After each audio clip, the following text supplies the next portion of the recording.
दोस्तों नमस्कार। पीके Yadav socialist YouTube channel में आपका स्वागत है।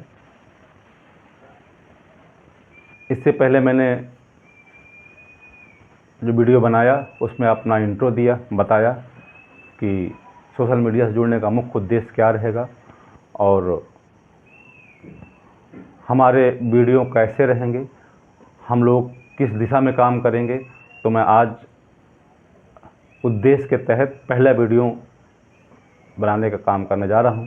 मैं सभी लोगों से निवेदन करूंगा कि वीडियो में कमेंट ज़रूर करें, लाइक करें, शेयर करें और सब्सक्राइब कर लें, क्योंकि जब तक आप लोगों का प्यार नहीं मिलेगा, आप मोटिवेट नहीं करेंगे, प्रमोट नहीं करेंगे, तब तक मेरा मेहनत करने का कोई अस्तित्व नहीं। फिर भी मैं अपनी तरफ से पूरी कोशिश करूंगा कि आप लोगों तक अच्छी से अच्छी बातें, तार्किक बातें और समाज के उत्थान और संगठनात्मक सामाजिक बातें और साथ साथ ऐसी चीज़ें जो समाज के हितों में और देश हित में, राष्ट्र हित में हों, इन चीज़ों का जो काम में वर्क करें और काम हो, उन चीज़ों की ही चर्चा करूंगा।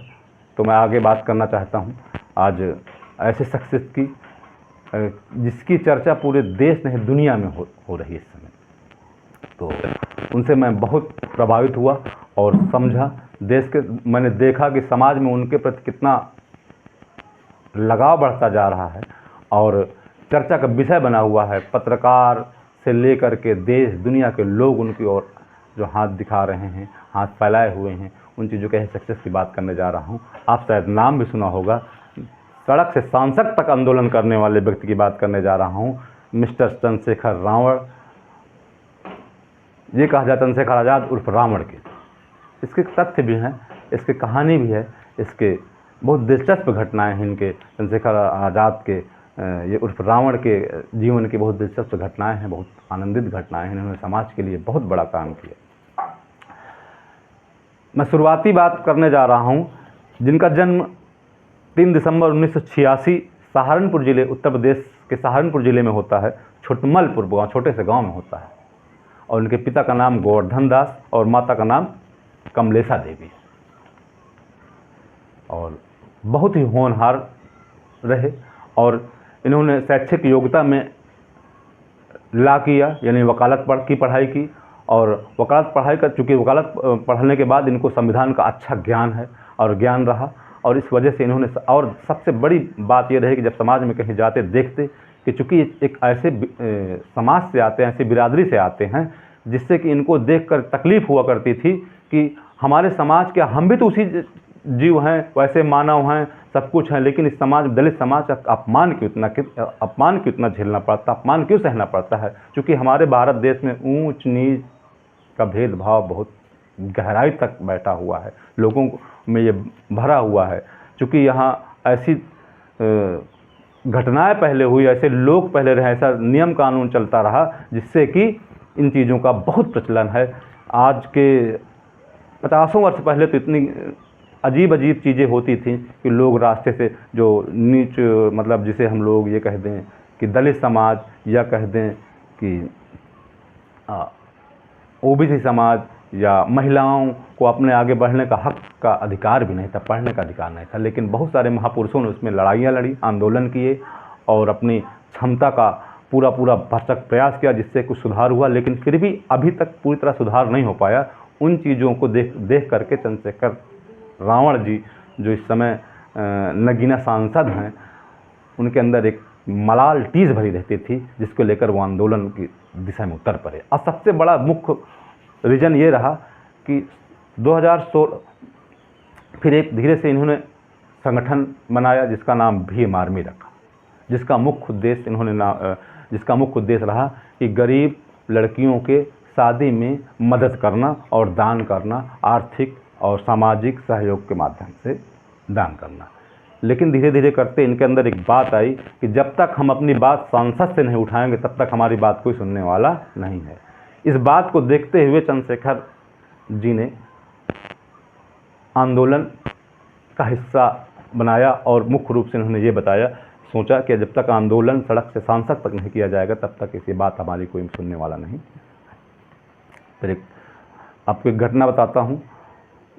इन अपने गांव कि सड़क पर इन्होंने एक बोर्ड लगवा दिया। इस समाज के लोगों ने, चूंकि चमार बिरादरी से आते हैं, द ग्रेट चमार का नाम का बोर्ड लगाया, जो बगल में बसे हुए गांव के ठाकुर बिरादरी के लोगों ने उस बोर्ड में पुताई कर दिया। और पुताई करने के बाद ये लिख दिया कि ऐसा घृणित कार्य करने वालों को हम जूतों से या डंडों से या तमाम सारे जो उत्पाती बातें हैं लिख करके, तो इसका असर इतना दूर तक गया कि 2016 में एक एसपी इंटर कॉलेज में पढ़ते हुए चूँकि दलित छात्रों को ठाकुरों ने पीटा भी, और इस बात को लेकर के बड़ा ऊहापोह रहा। फिर इस मामले को लेकर के चंद्रशेखर रावण से रहा न गया और उन्होंने एक पंचायत बुलाई। चूँकि सरकार उस समय बीजेपी की थी, उस पंचायत में का नाम सुनकर शासन प्रशासन के हाथ पैर फूल गए।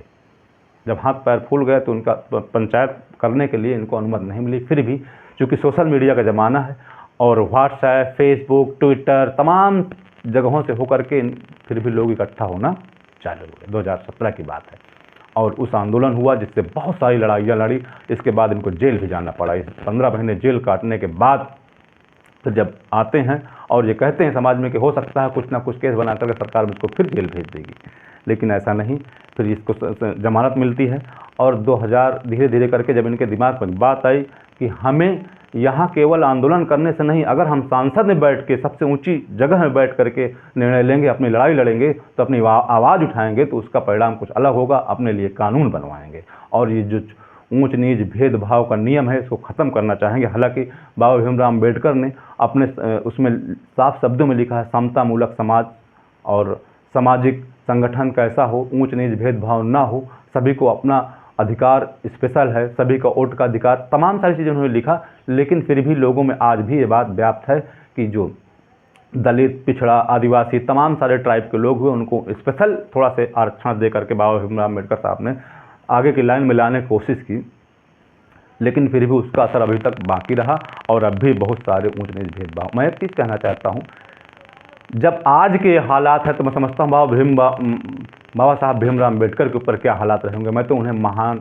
हस्तियों में नहीं, ईश्वर का दर्जा देने की बात मैं करूँगा कि उन्होंने समाज में किस प्रकार लड़ करके सभी लोगों को एक संविधान लिख करके देश के लिए, राष्ट्र हित में, राष्ट्र एकता के लिए कितना बड़ा योगदान दिया। लोग कहते हैं कि उन्होंने जातियों में बांट दिया और दलित, पिछड़े आदि मतलब तमाम सारी चीज़ों में अलग अलग बांट दिया। नहीं, उन्होंने एक सबको बराबर का दर्जा। उन्होंने देखा, समाज में घूमा टहला, देखा कि जब इनके आज ये हालात हैं तो उन हालात को देख करके उन्होंने सबको आगे की लाइन में खड़ा करने के लिए, आगे जाने के लिए एक विचार किया, उस विचार को आगे ले जाने का। इससे पहले तमाम सारे संगठन, तमाम सारे लोगों ने देश को आगे ले जाने के लिए, समाज को आगे ले जाने के लिए काम किया, लेकिन उनमें सबसे आगे नाम आता है बाबा भीमराव अम्बेडकर का।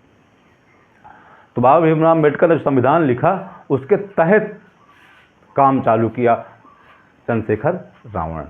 उस संविधान के तहत हाथ में संविधान लेकर के आगे बढ़ने का काम किया चंद्रशेखर रावण ने। 2020 में चंद्रशेखर रावण ने एक पार्टी गठन किया और आज़ाद समाज पार्टी।